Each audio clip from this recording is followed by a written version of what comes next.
আসসালামু আলাইকুম, সবাইকে স্বাগত জানাচ্ছি আমার দেশ মিড ডে নিউজে। সঙ্গে আছি আমি তামিম হাসান রূপা। শুরুতেই জানিয়ে দিচ্ছি শিরোনাম। কেউ কেউ বেহেশতের টিকিট দিয়ে ভোট চাচ্ছে, অভিযোগ তারেকের। মিরপুরে জামাত আমিরের নির্বাচনী জনসভায় মানুষের ঢল। নির্বাচনী মাঠ এখন টিকটক, ফেসবুক, ইউটিউব। ডিজিটাল যুদ্ধে মুখোমুখি বিএনপি জামাত। নির্বাচনে কোটিপতি প্রার্থী 891 জন। রাঙামাটিতে অনির্দিষ্টকালের জন্য বাস চলাচল বন্ধ। ট্রাম্পের প্রস্তাবিত শান্তি পরিষদে যোগ দিচ্ছে 8 প্রভাবশালী মুসলিম দেশ। প্রিয় দর্শক, এতক্ষণ শুনছিলেন শিরোনাম, এবার বিস্তারিত। দিল্লি নয়, পিন্ডি নয়, অন্য কোনো দেশ নয়, সবার আগে বাংলাদেশ উল্লেখ করে নির্বাচনী প্রচার শুরু করলেন বিএনপির চেয়ারম্যান তারেক রহমান। তিনি বলেন, যেমন দিল্লি নয় তেমন পিন্ডি নয়, নয় অন্য কোনো দেশ, সবার আগে বাংলাদেশ। এবং যেহেতু আমরা বিশ্বাস করি দেশের মানুষই হচ্ছে আমাদের রাজনৈতিক সব ক্ষমতার উৎস, সেজন্যই আমরা দেশের মানুষের ভাগ্যোন্নয়নে বিশ্বাস করি। তারেক রহমান বলেন, কেউ কেউ বলে অমুককে দেখেছি তমুককে দেখেছি, এবার একে দেখেন। প্রিয় ভাই বোনেরা, 1971 সালে যে যুদ্ধ, সে যুদ্ধে লক্ষ মানুষের প্রাণের বিনিময়ে এই দেশ স্বাধীন হয়েছে। আমাদের এই প্রিয় মাতৃভূমি, সেই মাতৃভূমিকে স্বাধীন করার সময় অনেকের ভূমিকা আমরা দেখেছি, যাদের ভূমিকার জন্য এই দেশের লক্ষ লক্ষ ভাইয়েরা শহীদ হয়েছেন। এই দেশের লক্ষ লক্ষ মা বোনদের সম্মানহানি হয়েছে, তাদের তো বাংলাদেশের মানুষ দেখেই নিয়েছে। তারেক রহমান বলেন, সেজন্যই বলেছি, যেমন দিল্লি নয় তেমন পেন্ডি নয়, নয় অন্য কোন দেশ, সবার আগে বাংলাদেশ। তাপসের মালিককে আল্লাহ। আল্লাহ। আমরা মুসলমান সবাই এই দিন দুনিয়ার আমরা যে এই পৃথিবী দেখি, এই পৃথিবীর মালিককে আল্লাহ। এই সূর্য নক্ষত্র যা দেখি তার মালিককে আল্লাহ। বেহেশতের মালিককে আল্লাহ। দোজকের মালিককে আল্লাহ। আচ্ছা দাঁড়ান, এবার আপনি বসেন এখানে। আপনারা সকলেই সাক্ষী দিলেন দোজকের মালিক আল্লাহ, বেহেশতের মালিক আল্লাহ, এই পৃথিবীর মালিক আল্লাহ, কাবার মালিক আল্লাহ। আরে ভাই, যেটার মালিক আল্লাহ সেটা কি অন্য কেউ দেওয়ার ক্ষমতা রাখে? রাখে না। তাহলে কি দাঁড়ালো? নির্বাচনের আগেই একটি দল এই দিব ওই দিব বলছে, টিকিট দিব বলছে না? যেটার মালিক মানুষ না, সেইটার কথা যদি সে বলে, এক শিরকি করা হচ্ছে, হচ্ছে না? যার মালিক আল্লাহ, যার অধিকার শুধু আল্লাহর একমাত্র, সবকিছুর অধিকার উপরে আল্লাহর অধিকার। কাজেই আগেই তো আপনাদেরকে ঠকাচ্ছে, নির্বাচনের ফলে তাহলে কেমন ঠকাবে আপনাদেরকে বোঝেন এবার। শুধু ঠকাচ্ছেই না মানুষকে, যারা মুসলমান তাদেরকে শিরকি করাচ্ছে তারা, নাউজুবিল্লাহ।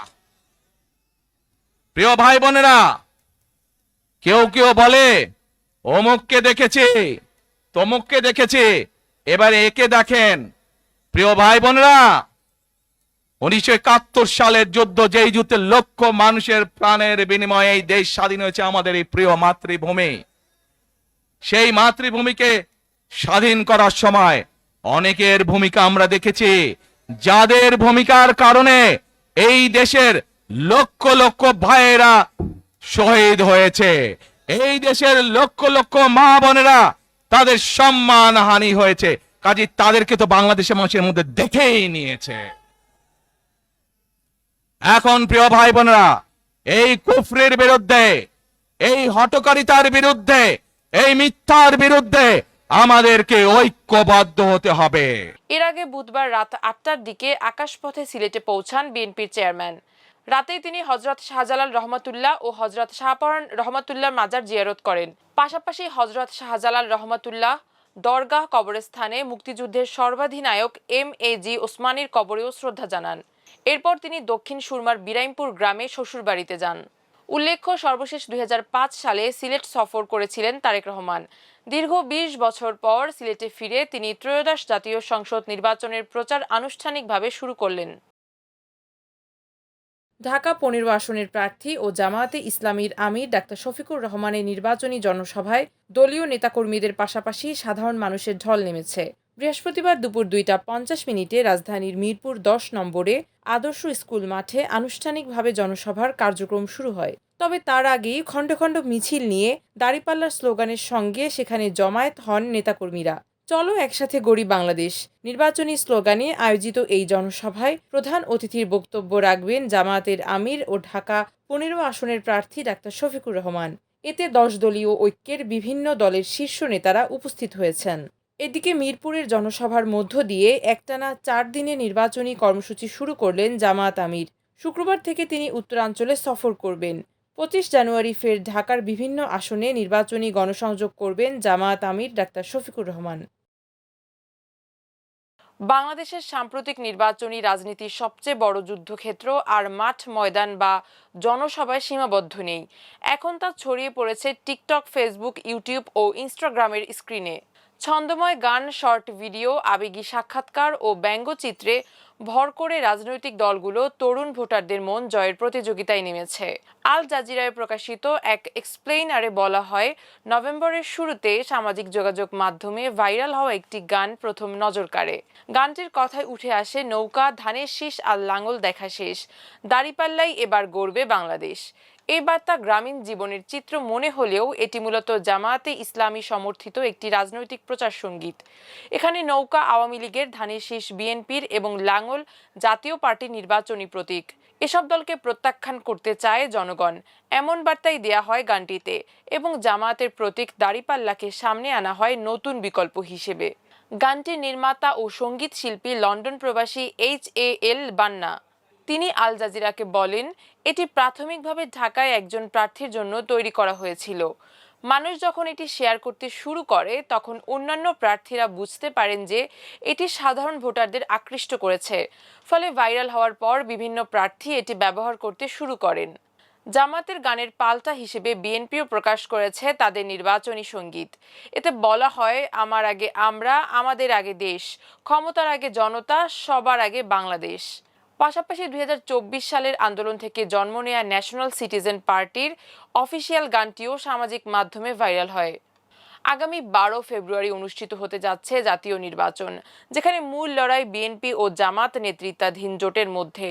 মাঠের প্রচার শুরু হবে 22 জানুয়ারি থেকে, তবে অনলাইনে এই লড়াই চলছে মাসের পর মাস। বিশেষ করে জেনজি ভোটারদের লক্ষ্য করেই এই প্রচেষ্টা, যারা 2024 সালের আগস্টে শেখ হাসিনার বিরুদ্ধে ছাত্র নেতৃত্বাধীন আন্দোলনে মুখ্য ভূমিকা রেখেছিল। গানের পাশাপাশি নাটকীয় শর্ট ভিডিও, নীতি বিষয়ক ব্যাখ্যা, আবেগী ভোটার সাক্ষাৎকার ও রাজনৈতিক ব্যঙ্গচিত্রে ভরে গেছে ডিজিটাল প্ল্যাটফর্মগুলো। কিন্তু সঙ্গীত বৃহত্তর ডিজিটাল প্রচারণার একটি অংশ মাত্র। ভোটের দিন জুলাই জাতীয় সনদের ওপরও গণভোটের সিদ্ধান্ত নেবেন ভোটাররা। বর্তমান সরকার রাষ্ট্র কাঠামোর একটি বড় সংস্কার ও পরিবর্তনের প্যাকেজ হিসেবে এই গণভোটের বিষয়বস্তু তুলে ধরেছে। বাংলাদেশ টেলিযোগাযোগ নিয়ন্ত্রণ কমিশনের তথ্য অনুযায়ী 2025 সালের নভেম্বর পর্যন্ত দেশে ইন্টারনেট ব্যবহারকারী প্রায় 13 কোটি, যা মোট জনসংখ্যার প্রায় 74%। ডেটা রিপোর্টালের হিসাব অনুযায়ী দেশে ফেসবুক ব্যবহারকারী প্রায় 6 কোটি 40 লাখ, ইউটিউব 5 কোটি, টিকটক 5 কোটি 60 লাখ এবং ইনস্টাগ্রাম 90 লাখের বেশি। অন্যদিকে এক্স ব্যবহারকারী তুলনামূলকভাবে কম। নির্বাচন কমিশনের তথ্য বলছে, মোট ভোটারের 43.56% বয়স 18 থেকে 37 বছরের মধ্যে। বিশ্লেষকরা বলছেন, 2013, 2018 ও 2024 সালের প্রশ্নবিদ্ধ নির্বাচনের অভিজ্ঞতা তরুণদের মধ্যে এবার ভোট দেওয়ার আগ্রহ আরও বাড়িয়েছে। আওয়ামী লীগ নিষিদ্ধ থাকায় নির্বাচন কার্যত দ্বিমুখী।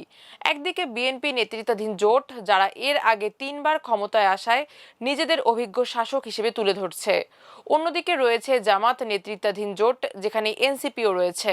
বিএনপি নেতা মাহাদি আমিন আল জাজিরাকে বলেন, তাদের দল অনলাইনে নীতি নির্ধারণী প্রস্তাব ছড়িয়ে দিচ্ছে এবং ভোটারদের মতামত সংগ্রহের উপর মনোযোগ দিচ্ছে। বিএনপি এখনও একটি রাজনৈতিক দল যার দেশ পরিচালনার রেকর্ড রয়েছে। প্রতিটি ক্ষেত্রে আমাদের সুনির্দিষ্ট পরিকল্পনা রয়েছে।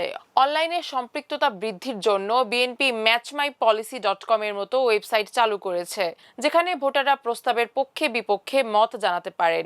বিএনপির মতো জামায়াতও চালু করেছে জনতার ইশতেহার.org, যেখানে ভোটারদের মতামতের ভিত্তিতে ইশতেহার তৈরির কথা বলা হচ্ছে।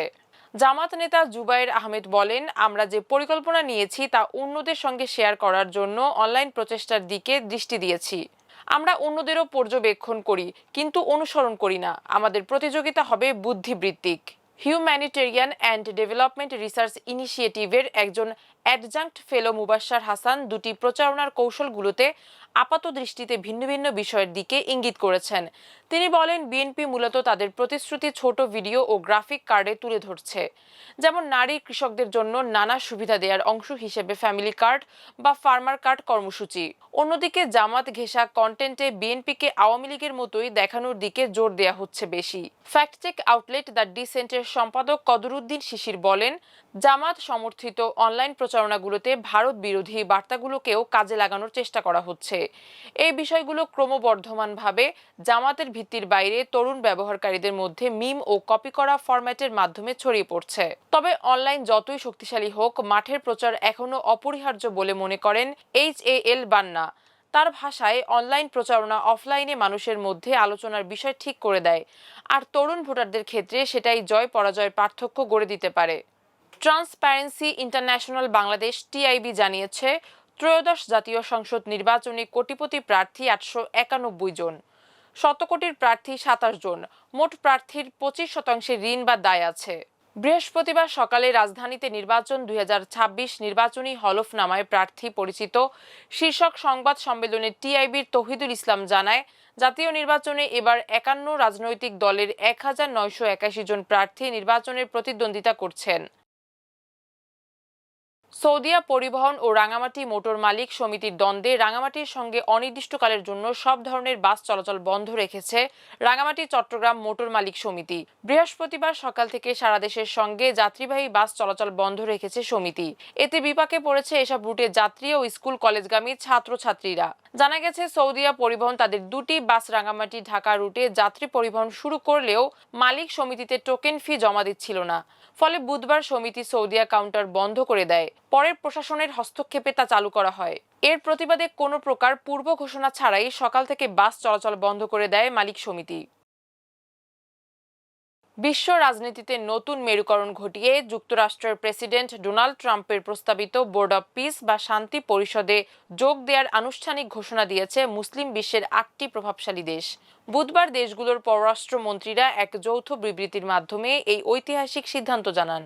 ইসরায়েলি সংবাদ মাধ্যম টাইমস অফ ইসরায়েলের প্রতিবেদনে জানানো হয়েছে, সৌদি আরব, তুরস্ক, মিশর, জর্ডান, ইন্দোনেশিয়া, পাকিস্তান, কাতার এবং সংযুক্ত আরব আমিরাত এই পরিষদে তাদের প্রতিনিধি পাঠানোর সিদ্ধান্ত নিয়েছে। প্রিয় দর্শক, এই ছিল আমাদের আজকের মিডিয়ার আয়োজন। সবাই সুস্থ থাকুন, ভালো থাকুন, আমার দেশের সঙ্গে থাকুন। আল্লাহ হাফিজ।